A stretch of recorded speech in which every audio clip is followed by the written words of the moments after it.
Oh, I do love camps like this. Just me and the birds back here. Today is my resupply day at Abiquiu. I am down to the dregs of food. I don't even have peanut butter for breakfast. I only have, like 3-4 days worth of coffee left. So I'm just eating, like I said, the leftover dregs, and it's about 3 miles into the road. Hopefully I can hitch into Abiquiu. Hopefully all 4 of my packages are waiting for me. Hopefully I can charge batteries at Goldie's, get food next door, and then get back to trail by mid to late afternoon and get down the road a bit. So now that I'm back in a deserty section and water's a little more limited, one of the things I'll do in the mornings after I finish my video edits is run through the gut hook icons up ahead and try and determine how far my water carriers are going to be, because I can do 20 some miles. I just need to be prepared for it. On the PCT at one point, I ran into a guy. It was one of those guys that quote unquote wasn't using gut hooks, aka he was asking us all the time what was up ahead and where the water was, and he was going into a 25-mile dry section with like 1/4 liter of water. I saved his ass because I told him that there was going to be no water on trail and how to get to some off-trail water in that section. So I go into Notepad and I just make notes. Okay, water here, kind of plan out, okay, 10 some-ish mile water carries, which that's usually fine. I only care if it gets up above 20. Around 20, I sometimes have to pay attention if the terrain's going to be rough, if it's going to be warm. But, I have 2.5 liters of carry capacity on me for clean water, plus the 3-liter CNOC if I really need to get serious. Most of the time when I have water in the CNOC, it's because it's near the end of the day, and I know I'm going to have another like 15 miles dry in the morning, so I'll carry some in the CNOC to filter after I drink my coffee.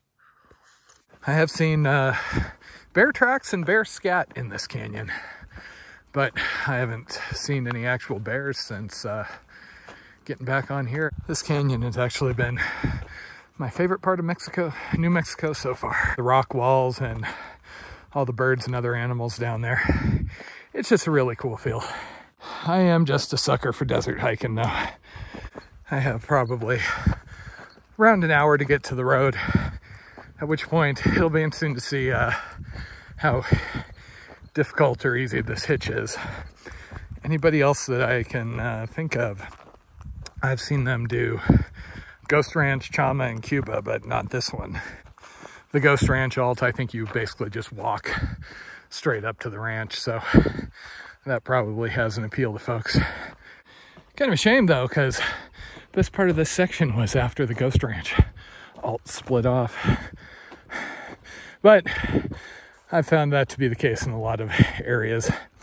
People go and do, max in, and they miss Targhee Pass, which was just downright spectacular. And the early Anaconda, Butte decision. Anaconda has a hostel that markets very, very effectively. I was getting personal messages from them inviting me to come by, but the Butte section was really, really pleasant. You have views, you got rolling hills, you have great camping in the pine trees. But I am just a sucker for those lesser seen sections of trail. Still really looking forward to the Black Hills. I was able to get a weather report yesterday, and at least per that, precipitation seems like it's done, at least probably through Cuba. There was the usual, 5 days out chance of rain, but that seems to disappear more often than not. Personally, I found the best way to get weather information is just ask locals, because what I found is going from different regions across the country, there are different apps or data sources that work better than others. So what worked for me really well on the PCT didn't work worth a damn on the AT. And then sometimes, like the high altitude bits in southern Colorado, there just seems to be nothing that can make any predictions worth a damn. For the record, what worked for me, I used the old Dark Sky app for the PCT mostly. When I went out to the East Coast, I found that the Weather Channel app worked better. And then these days I use a third-party app called Carrot. The default data source works reasonably well. And the biggest thing is it has a really good radar tracker view, which was useful when, like on the Mississippi, there were storms in the area. It actually shows you trend lines for the individual storm cells, so you can get an idea about if you're going to be hit or not. Most of the time, the little weather changes don't matter. If it's going to rain on me for, you know, half an hour and then clear up, like it was doing in Montana and Wyoming quite a bit, it doesn't really matter. It doesn't affect what I'm going to do. I care about thunderstorms when I'm going through the high country, which are always kind of tricky to predict. And if there's going to be a significant amount of rain, if it's right around 40 degrees and there's supposed to be an inch of rain coming down, eventually that's going to soak through my layers. I'm going to have thermal issues, and I'd rather be in the tent before I get wet, if at all possible. But hey, it's a through hike. Like I tell people when I'm going through town and they can't believe I'm hiking out towards a thunderstorm, there is no real avoiding the weather. If you're not hit right now, you're going to be hit later, so you got to be ready to handle it. At least out here I can actually get layers dry. I'm already anticipating the start of next season, where I should be hiking west out of Delaware. So I'm going to be in the humid side of the country, though it's probably just going to be really cold for the initial thing, because I'm starting at end of March. When I'm talking about future plans with other hikers and mention that I'm kind of in the chute for the American Discovery Trail at this point, most common reaction is kind of the disgusted shaking of the head, going, oh, that must have a lot of roadwalks, which I always find ironic when it's somebody that I met, you know, coming back to the trail after using a non-red line roadwalk to shortcut something. Cool thing with the American Discovery Trail is they actually have a breakdown of sections of trail. It's a little bit rough, and so it gives you an idea of what you're going to have. And there are a lot of road miles, but same with the Eastern Continental Trail. It seems like it mostly puts you on smaller roads and, you know, things like that. And my initial impression seeing the breakdown wasn't, oh my God, that's a lot of miles. It was, oh, hey, that's less than I expected. Honestly, the bigger thing is just going to be trying to get enough miles to finish it in a season. I won't have anything tying me back to SoCal until December. But if I'm going westbound, as I'm now intending, since they're predicting another heavy snow year in the Sierra, and I don't think getting across Tahoe in April is going to be super viable. It's just going to be, am I going to get far enough to do a fall crossing of the Sierra before the winter storms hits? Good news is, you know, I've been up there a lot in October. It usually takes a while for the real storms to hit, and even then sometimes we have a warm fall, so it'll snow up high, but then it all melts off. I think the real reason I'm so excited for the American Discovery Trail, though, is it seems, if not impossible, less doable than something like this. You know, when I did the first through hike on the PCT, that felt like, oh, there's no way. I've never done anything longer than 200 miles. How am I going to do this entire thing? So there was a huge amount of excitement to just throwing myself at it.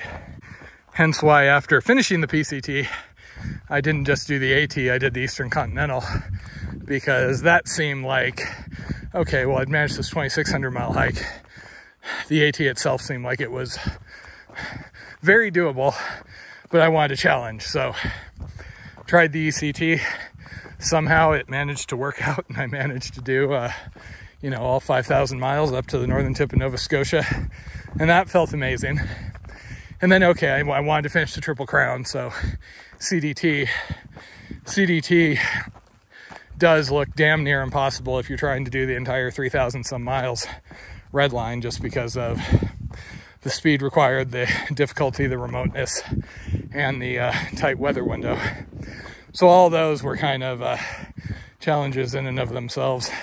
Part of why we threw ourselves into the Mississippi this year was same thing. We'd done a couple 100 miles in a canoe and in kayaks, but you know, not something as massive as Source to Sea. And that's why we are actively planning the Yukon, because we could do the Missouri. That is a little harder than the Mississippi, or a lot harder. Seems like there's lakes and winds, so it's a challenge. But it is kind of similar, whereas the Yukon is a lot more remote. You know, that's a step up. There is the National Scenic Trail 11, which is kind of the goal I'd initially glommed onto once the Triple Crown was done with. And I'm still going to complete that.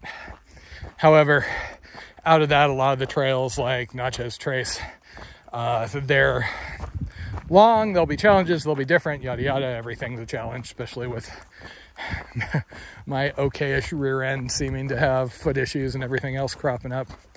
But out of those, the North Country Trail was the one that was the most difficult to finish in a single season. And this is all kind of consistent with my history. I started cycling, threw myself into bike centuries, did 13 of those in the first 6 months, and before I got a mysterious overuse injury that came out of nowhere, I was actually starting to make plans to try and do Race Across America, because cycling across the country seemed like the next big challenge once you're regularly doing 100 miles. I was going to do the version with the team, not the solo one where people get so tired they have to use broomsticks to keep their head propped up.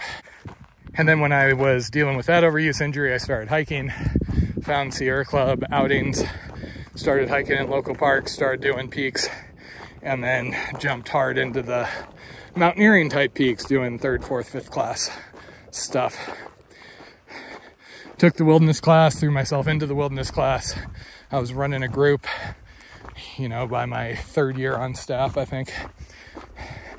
And that has been kind of a constant challenge, because there's always a new set of students, different personalities, different weather conditions. And at first, when I would, you know, be going up into the Sierra and I'd be looking at a 12,000 foot peak, a 3rd class, you know, peak, etc., that seemed like a huge challenge that just had me driving all hours to get up there, because I would go pretty much every weekend of the summer.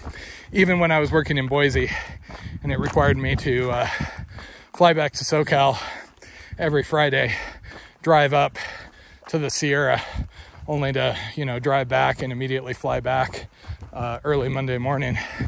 Still, that kind of sense of adventure and, oh my God, I'm actually doing this sort of thing was enough to keep me motivated through the lack of sleep. And I still get that when I'm climbing peaks.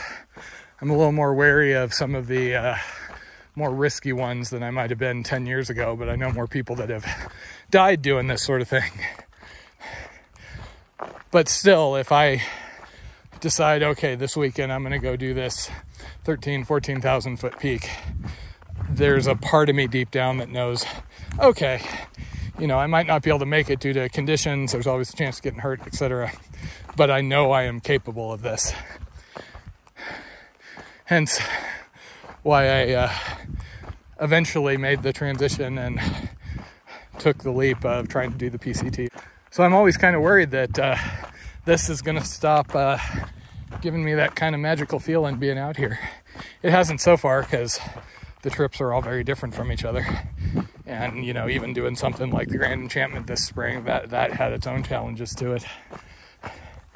I don't think I would have the personality to be able to just sit there and repeat one of these trails, even if it was a trail that I really enjoyed all the aspects. And, I mean, PCT and AT were both very reasonable to do and very fun.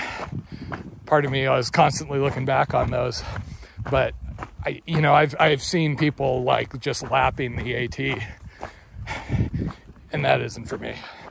Hell, I think if you're running laps on the AT, you just have to really like hanging out in hostels, and that's your excuse.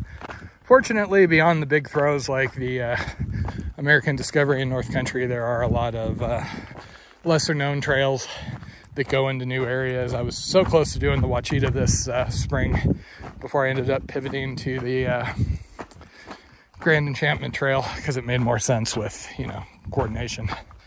So I shouldn't be running out of things anytime soon. Same with the paddling trips, and we would like to add bike touring into the mix. And of course there's scuba diving, which I jumped into very, very hard.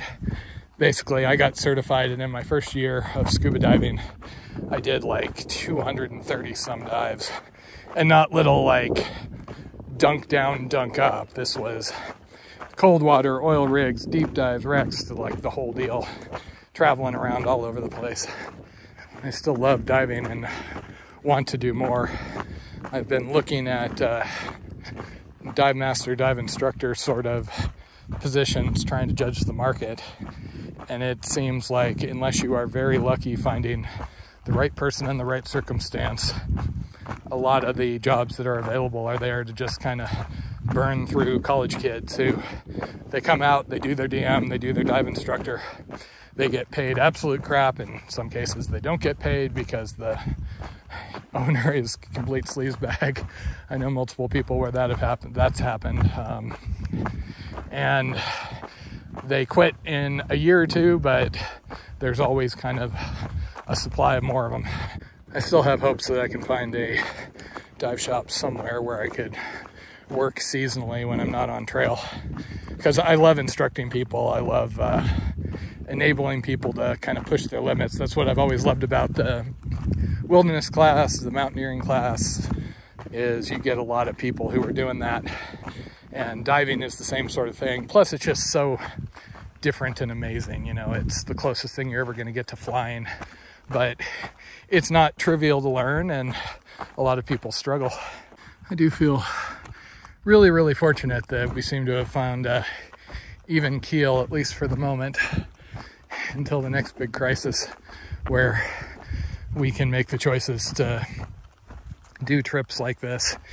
But I can still keep up the volunteer activities like the wilderness class. I used to tell myself I was working a soulless IT job in order to let me do the volunteer instructing and leading trips and things, which worked for a good while, but eventually I was going crazy. We give up a lot to be able to live this sort of lifestyle, but totally worth it. I do love hiking out west. The views, the walls. And there's my artery into civilization. Looks like it is a 21-mile hitch into Abiquiu. Well, at least there's traffic going by. And here's to trying to look less hobo-ish than I actually feel at the moment. Ah, the excitement of hitching. Will I get picked up in 2 minutes? Will I get picked up in 2 hours? Will the person be drunk and it'll be one of those weird kind of sketchy hitches? Will it be a super nice pothead? Potheads are usually always super nice. And they stop for me, so huge fan of pothead hitching, personally. If I actually just... you know, those... Okay, that actually went fairly smoothly. And that guy really, really is worried about cartels. And food round number 1. Apparently the next adventure is going to be finding the place where we mailed the resupply box. First step, figure out which side of the general store this is in. So this place is the main claim to fame. Plus there's a small food cart over there. Okay, Goldie doesn't answer text messages, but does answer the phone. Theoretically, I should be all set here. Hang out in the middle of the day, charge things, use the Wi-Fi, hopefully get back on trail to camp tonight. Man, things changed quickly at the Colorado border.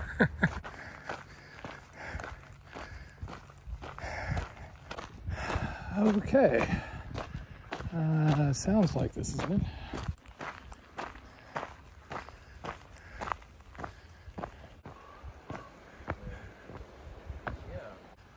This place is kind of a rustic trip. Only found one plug on the entire property that seems to be working at the moment, but it's got the basics. I do have to say, the chandelier really ties the room together. Okay, I'm currently triaging my resupply. Again, the thing I was most excited about is beans. I got extra, so that'll last me through here and Cuba. And in addition to the necessities, these are really, really awesome. Breakfast. Oh, more coffee. I was about out of that. And drink mixes. As the water gets more and more questionable, I use more and more of these. Fruit punch being the one that I really, really like and is harder to get. And now I'm back to having 2 pairs of socks. And today's wildlife sighting. 4 o'clock, batteries are full. Can't sit around waiting for videos to upload anymore. I gotta keep going. I don't know how realistic it is, but I worry that I'm gonna have a harder time hitching if it's close to dark. So new shoes, new gaiters. Unfortunately not my cool pink ones. Instead I've got these plasma ones. They're gonna fade way faster. Way too much food for 60 miles into Cuba, but I now have rice and beans for the next week and change. Part of me really wants to walk back to that gas station and get more hot food, but I'm feeling the pressure to get out on trail and get away from the road since I've got about 3 hours of daylight left. In addition to the owner, there were 3 bike packers there, a couple, and another guy that's going all the way from Alaska down to Argentina, which is kind of interesting. The whole long distance travel down in Mexico, that sounds like it would be an interesting challenge. We were just debating whether north sides were going to be sold down there. The new shoes are actually the Olympus 5s because at long last we went through that backstock when we set out to have me do the CDT, since on the Eastern Continental Trail, the Olympuses were the only shoes that we found that really worked. We bought enough of those that we thought it would get me through the entire thing. And then we started finding production issues with some of the colors, and then some of them we were able to warranty, some of them we weren't. But we've actually had to buy a couple of new ones.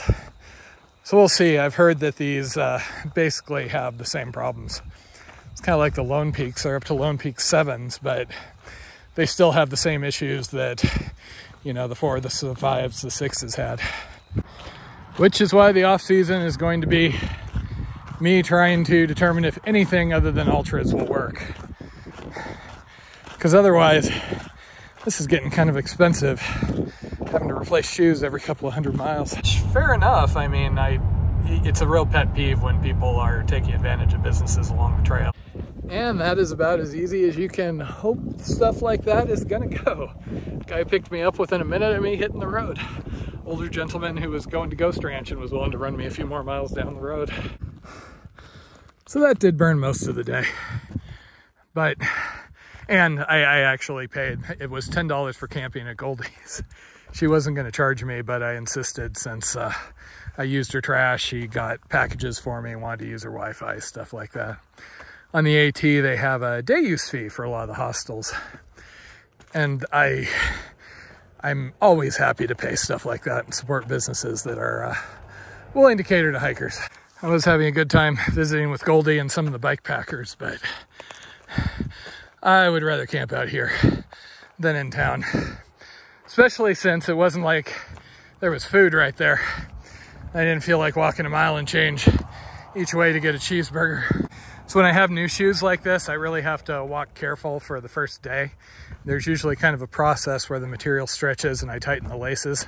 And if I'm gonna roll my ankle, it's usually in the first day after getting new shoes. You know, other than the random every 1,000 miles, I try and break my ankle just for fun.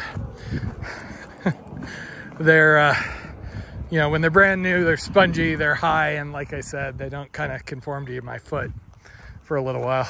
From what I was reading on Far Out, this is about a 13-mile dry carry. So I just filled up my usual 2.5 liters. I'll get maybe 4 or 5 miles tonight, depending. And then in the morning, I'll probably have to limit myself to 2 cups of coffee. But at the moment, I'm just so damn happy to be in New Mexico. Feel like I could hike out here for however long. eventually it'll get winter and cold, etc. But I'm figuring maybe another 5-6 weeks, probably. Somewhere around there anyway. So that'll put me mid to late November. You know, if I finish on Thanksgiving, Jen could actually come out and meet me at the terminus.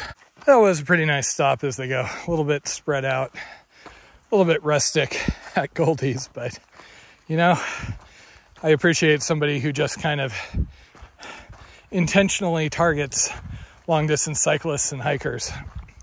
She is listed as a retreat on Google, and she said she gets calls sometimes and generally like asks them where they're from. And if it's big city folks, goes, yeah, you're probably not really going to like it. It has, you know, a composting toilet, a propane heated shower. There were very limited plugs.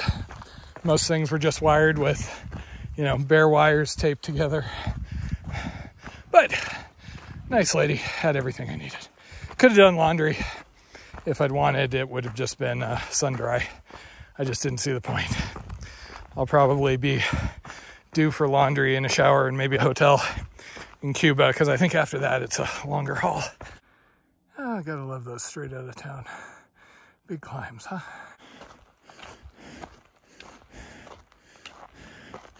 God, I love these canyons.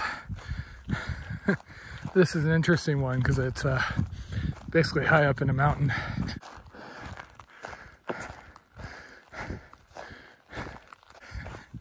Hey there, buddy. Moo. Okay. Climbed up high so I could get enough signal to talk to Jen. God, I love it in New Mexico. Pretty much the most scenic and least protected campsite I've had in a while, but I'm going to get to talk to Jen. We've been out of touch a lot on this trail, so home sweet home. Talk and then beans and rice and all the yummy stuff.